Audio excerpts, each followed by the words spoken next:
মারহাবা।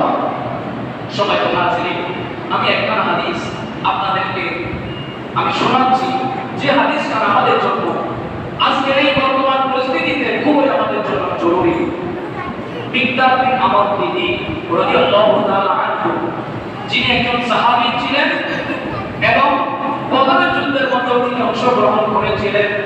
একদিন রাসূল করিম সাল্লাল্লাহু আলাইহি ওয়াসাল্লামের কাছে মিকদাদ বিন আমর তিনি রাদিয়াল্লাহু তাআলা আনহু গেলেন, গিয়ে বলেন, ইয়া রাসূলুল্লাহ, আমি আপনার কাছে একটা বিষয় জানতে চাচ্ছি। রাসূল করিম সাল্লাল্লাহু আলাইহি ওয়াসাল্লাম বললেন, হে মিকদাদ, বলো তুমি কি জানতে চাও? তখন মিকদাদ রাদিয়াল্লাহু তাআলা আনহু বললেন, ইয়া রাসূলুল্লাহ, আমার যদি কখনো কোনো কাফেরের সাথে সাক্ষাৎ হয়, সাক্ষাতের পর আমি যদি তার সাথে যুদ্ধ করি, যুদ্ধের মধ্যে যদি ওই কাফেরের তরবারির আঘাতে আমার একটা হাত যদি কর্তন হয়ে যায়, এখন আমার প্রচন্ড রাগ, আমি ওই কাফেরকে হত্যা করব। এখন ওই কাফের ব্যক্তি আমার তরবারি থেকে বাঁচার জন্য ভয়ে পালিয়ে গেল, গাছের নিচে লুকিয়ে থাকলো এবং আমার বয়সে কম্পন করতে লাগলো। আমি গিয়ে তাকে পাকড়াও করলাম, তাকে ধরে ফেললাম। এই মুহূর্তে তাকে আমি হত্যা করব। সে ভয়ে ভয়ে বলতে লাগলো যে আল্লাহর উপরে, যে রাসূলের উপরে তুমি ঈমান এনেছো, সে আল্লাহ এবং রাসূলের উপরে আমিও ঈমান আনলাম। ইয়া রাসূলুল্লাহ, ওই মৃত্যুর ভয়ে ওই ব্যক্তি যদি এই কথা বলে, তখন তাকে হত্যা করা এটা কি আমার জন্য উচিত হবে? তখন রাসূল করিম সাল্লাল্লাহু আলাইহি ওয়াসাল্লাম মিকদাদ বিন আমর তিনি রাদিয়াল্লাহু তাআলা আনহুকে বললেন, নয় নয়, ওই ব্যক্তিকে হত্যা করা তোমার জন্য উচিত হবে না। কেননা ওই মুহূর্তে যদি তুমি তাকে হত্যা করো, তাহলে হত্যা করবে তুমি যেখানে ছিলে ওই ব্যক্তি সেখানে চলে আসবে এবং তুমি ওই ব্যক্তির স্থানে চলে যাবা। একটু আওয়াজ দিয়ে বলুন আলহামদুলিল্লাহ। তার মানে আমার রাসূল বোঝাতে চাইলেন, তুমি যাকে হত্যা করতে চাচ্ছ ওই ব্যক্তি এই মুহূর্তে ঈমান এনেছে, ঈমান আনার পরেও যদি তুমি তাকে হত্যা করো, হত্যার পূর্বে তুমি জান্নাতি ছিল, ওই ব্যক্তি জাহান্নামী ছিল, কিন্তু ঈমান আনার পরেও তুমি যদি তাকে হত্যা করো, তাহলে তোমার স্থানে সে চলে আসবে, অর্থাৎ সে জান্নাতি হয়ে যাবে। আর তুমি হত্যা করার কারণে তুমি জাহান্নামে হত্যা হয়ে যাবে। একটু আওয়াজ দিয়ে বলুন আলহামদুলিল্লাহ। রাসূল করিম সাল্লাল্লাহু তাআলা আলাইহি ওয়াসাল্লাম এই হাদিস জানা আমাদের অত্যন্ত গুরুত্বপূর্ণ। সবাই তো হাজির, যে ভাইরা আল্লাহর প্রতি ঈমান এনেছে, যে ভাইরা রাসূলের পাকের প্রতি ঈমান এনেছে, যাকে এক কথায় মুসলমান বলা হয়, যাকে এক কথায় ঈমানদার বলা হয়, কোন ঈমানদার ব্যক্তিকে অপর কোন ঈমানদার ব্যক্তি হত্যা করতে পারে? একটু কথা বলে হত্যা করতে পারে না। আগে মুমিনা মুমিন ব্যক্তিকে, কোন ঈমানদার ব্যক্তিকে যদি হত্যা করে, কিভাবে? মুতাআম্মিদান, ইচ্ছাকৃতভাবে।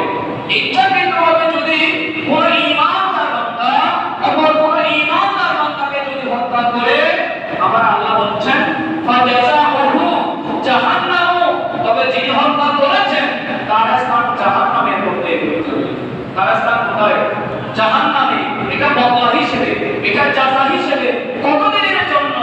আল্লাহ বলছেন খালিদান ফিহা, যে হত্যাকারী যাকে আল্লাহ জাহান্নামে দিবেন 1 বছর 2 বছর 1 যুগের জন্য নয়, খালিদান ফিহা, মুমিন বান্দাকে হত্যা করার কারণে যুগের পর যুগ, কালের পর কাল ওই বান্দা জাহান্নামের মধ্যে থাকবে।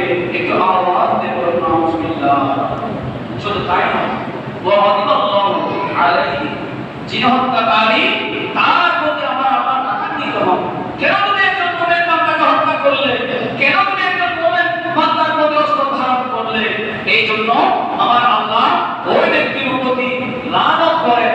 ওয়া লাআনাহু, পৃথিবীর জমিনের মধ্যে যারা লানত প্রাপ্ত বান্দা, তারাও ওই হত্যাকারীকে লানত করে। শুধু আল্লাহ লানত করেন তা নয়, যারা পৃথিবীর জমিনের মধ্যে লানত প্রাপ্ত, তারাও ওই সকল হত্যাকারী বান্দাদেরকে কি করেন? লানত করেন। শুধু তা নয়, ওয়া আ'তালাহু আযাবান আসীমা, আর পরকালে আল্লাহ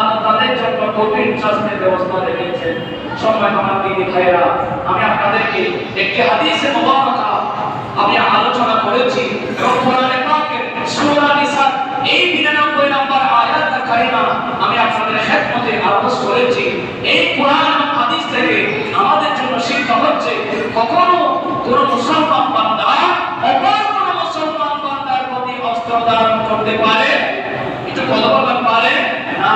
কোন মুসলমান ব্যক্তিকে হত্যা করতে পারে না। যদি মুসলমান বান্দাকে হত্যা করে তবে হত্যাকারীর স্থান কোথায়? জাহান্নাম।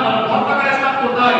জাহান্নাম। আমি বলছি না যে কোরআনে পাকে সূরা নিসা 92 নম্বর আয়াতের মধ্যে আল্লাহ বলছেন, সুতরাং এই কোরআনে পাক থেকে আমাদের জন্য সতর্কবাণী। শুধু তা নয়, আপনাদেরকে আরেকটা হাদিস মুবারাকা আমি শোনাই। ইমাম সুয়ুতি হাসায়াতুল কুবরা এই কিতাবের মধ্যে উল্লেখ করেছেন, একদা একজন মুসলমান একজন মুশরিককে হাতের নাগালের মধ্যে পেলেন। হাতের নাগালে পেয়ে যখন তাকে হত্যা করবেন, এই অবস্থার মধ্যে ওই মুশরিক ব্যক্তি আল্লাহর প্রতি, রাসূলের প্রতি ঈমান এনেছে। ঈমান আনার পরেও ওই মুসলমান ব্যক্তি তাকে হত্যা করে, ওই মুশরিককে হত্যা করে।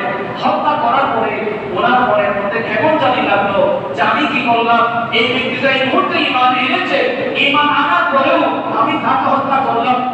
মনকে বুঝতে যখন পারছিলেন না, এমন সময়ের মধ্যে রাসূল করিম সাল্লাল্লাহু আলাইহি ওয়াসাল্লাম দরবারের মধ্যে চলে গেলেন এবং সমস্ত ঘটনা খুলে বললেন, ইয়া রাসূলুল্লাহ, যেই মুহূর্তে আমি মুশরিককে পেলাম, হত্যা করব, এমন সময়ের মধ্যে সে কালিমা পাঠ করেছে, ইয়া রাসূলুল্লাহ, এই অবস্থার মধ্যেও আমি তাকে হত্যা করেছি। আমার রাসূল বললেন, যেহেতু এ আমার সাহাবী, তুমি তো তার বুকের মধ্যে কি আছে দেখো নাই, কেন তুমি তাকে হত্যা করলা? ওই সাহাবী বলেন, ইয়া রাসূলুল্লাহ, সে তো আগে কখনো ঈমান আনেনি, এই মুহূর্তে সে মৃত্যুর ভয়ে সে কালিমা পাঠ করেছে, ঈমান এনেছে। আমার রাসূল বললেন, হে আমার সাহাবী, তুমি কি তার মুখ চিরে দেখেছো সে কি সত্যিকারভাবে আল্লাহর প্রতি ঈমান এনেছে নাকি মৃত্যুর ভয়ে ঈমান এনেছে? তুমি তো তার মুখ চিরে দেখার সুযোগ হয় নাই, এরপরে তুমি তাকে কেন হত্যা করলা? পরবর্তী সময়ের মধ্যে যখন ওই ব্যক্তি, মুসলমান ব্যক্তি মারা গেল, আত্মীয়স্বজন যখন তাকে দাফন করলো, দেখা যাচ্ছে দাফন করার পরের দিন কবর ওই ব্যক্তিকে গ্রহণ করে নাই, কবর তাকে উপরে উঠিয়ে দিয়েছে, কবর তাকে গ্রহণ করে নাই।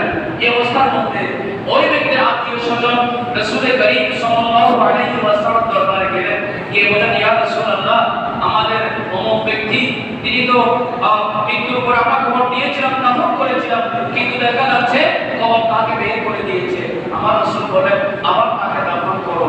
দাফন করার পরে দেখা যাচ্ছে দ্বিতীয় দিনও বের করে দিল, আবার দাফন করার পরে তৃতীয় দিনও যখন বের করে দিল, আমার রাসূল বললেন, আর তাকে দাফন করার দরকার নাই, বরঞ্চ তাকে কোন একটা নদীর মধ্যে অথবা কোন একটা কূপের মধ্যে নিক্ষেপ করো। একটু আওয়াজ দিয়ে বলুন আলহামদুলিল্লাহ। ওই ব্যক্তি কোথায়, স্থান কোথায় হলো? একটা কূপের মধ্যে। তখন আমার রাসূল সকলকে সাবধানতা বাণী দিয়ে বললেন, হে আমার সাহাবীরা, দেখো দেখো, এই ব্যক্তির চেয়েও আরো কত নিকৃষ্ট ব্যক্তিকে মাটি গ্রহণ করে, মাটির নিচে অনেক জালেম, অনেক ফেরাউনের মতো ব্যক্তিকে আল্লাহ গ্রহণ করেছে, মাটি গ্রহণ করেছে। কিন্তু দেখো, এই ব্যক্তি একজন মুসলমান, একজন মুশরিক, যে ব্যক্তি আল্লাহর প্রতি ঈমান এনেছে, ঈমান আনার পরেও হত্যা করার কারণে তাকে পানি পর্যন্ত গ্রহণ করছে না। কিন্তু আবার দেখুন আলহামদুলিল্লাহ। সময় তো হাজির খাসিয়াতুল কুবরা এই হাদিস কানা থেকে আমাদের জন্য শিক্ষণীয় বিষয় হচ্ছে, কখনো কোনো বান্দা কোন মুসলমানের উপর তরবারি ধারণ করতে পারে না। সময় তো হাজির, আমি আমার রাসূলের ন্যায় বিচারের আলোচনা করছিলাম। আমার রাসূল কেমন ন্যায় বিচারক ছিলেন?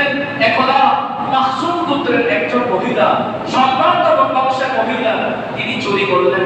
চুরি করার পরে কুরাইশ অত্যন্ত ব্যথিত হয়ে গেল যে আমাদের সম্ভ্রান্ত বংশের এই মহিলাকে কিভাবে রক্ষা করা যায়। রাসূলের কাছে কে সুপারিশ নিয়ে যাবে? তখন আমাদের রাসূলের পালক পুত্র উসামা বিন যায়েদ রাদিয়াল্লাহু তাআলা আনহু, যেহেতু তিনি রাসূলুল্লাহর কাছে প্রিয় পাত্র ছিলেন, উসামা বিন যায়েদকে বললেন, এই উসামা, যাও রাসূলের কাছে একটু আমাদের পুত্রের মহিলার জন্য একটু সুপারিশ করো।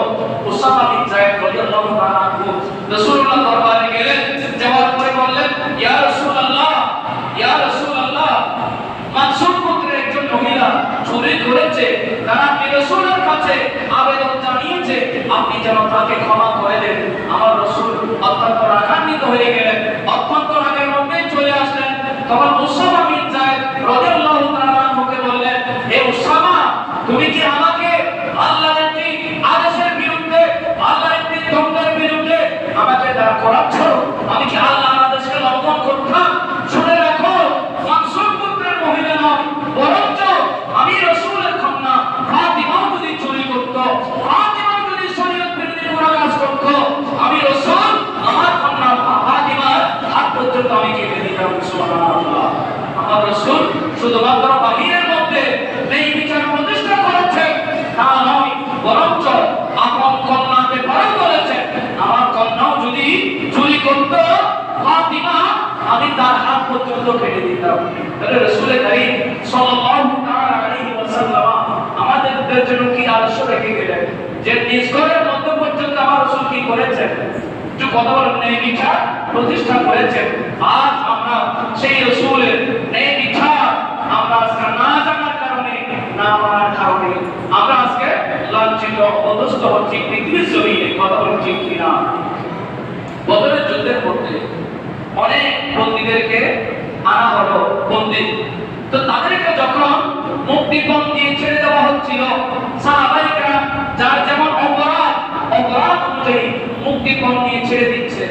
এমন সময়ের মধ্যে আমার রাসূলের চাচা আব্বাস রাদিয়াল্লাহু তাআলা আনহু, যিনি পরবর্তী সময়ে মুসলমান হয়েছে, আব্বাস রাদিয়াল্লাহু তাআলা আনহুর সময় যখন আসলো, মুক্তিপণ যখন দিবেন, তখন সাহাবায়ে কেরাম একটু কুমন্ত্রিত হয়ে গেলেন।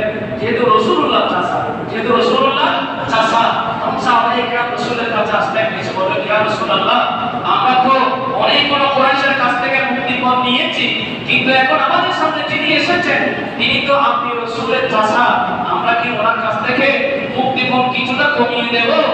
রাসূল কারীম সাল্লাল্লাহু তাআলা আলাইহি ওয়াসাল্লাম বললেন, অন্যান্য কুরাইশদের কাছ থেকে যেভাবে তোমরা মুক্তিপণ আদায় করেছো, আমার চাচার কাছ থেকেও একইভাবে মুক্তিপণ আদায় করবা।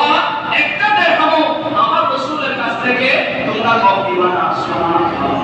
আমার রাসূল কারীম সাল্লাল্লাহু তাআলা আলাইহি ওয়াসাল্লাম ওই সময়ের মধ্যে আপন চাচা, চাইলে তিনি রাসূল, চাইলে তিনি কম দিতে পারতেন, মায়া প্রদর্শন করতে পারতেন, কিন্তু মুমিনদের প্রতি যে বিচার আমার রাসূল করেছেন, ঠিক আপন চাচার প্রতি একই বিচার রাসূল কারীম সাল্লাল্লাহু তাআলা আলাইহি ওয়াসাল্লাম তিনি দেখিয়েছেন। হুনাইনের যুদ্ধের মধ্যে, হুনাইনের যুদ্ধ শেষে কিছু গনিমতের মাল পেয়েছিলেন। ওই গনিমতের মালগুলোকে যখন বন্টন করছিলেন, তখন আকরা ইবনে হাবিস, ইউহানা সহ অনেকগুলি সাহাবী যারা যুদ্ধের মধ্যে বীরত্ব প্রদর্শন করেছিলেন, ওই সকল সাহাবীদেরকে আমার রাসূল 100টি করে উট তাদেরকে দান করলেন। আলহামদুলিল্লাহ, 100টি করে উট দান করার পরে তখন অন্যান্য যারা রয়েছে তারা একটু প্রতিবাদ করে বললেন, ইয়া রাসূলুল্লাহ, আপনি অমুকে 100টি করে উট দিয়েছেন, কিন্তু আমাদেরকে কম দিলেন। ইয়া রাসূলুল্লাহ, আপনি তো আমাদের প্রতি ন্যায় বিচার করেন নাই, আপনি তো আমাদের প্রতি ন্যায় বিচার করেন নাই। তখন রাসূল কারীম সাল্লাল্লাহু আলাইহি ওয়াসাল্লাম একটু রাগান্বিত হয়ে গেলেন, আমি রাসূল যদি ন্যায় বিচার না করি তাহলে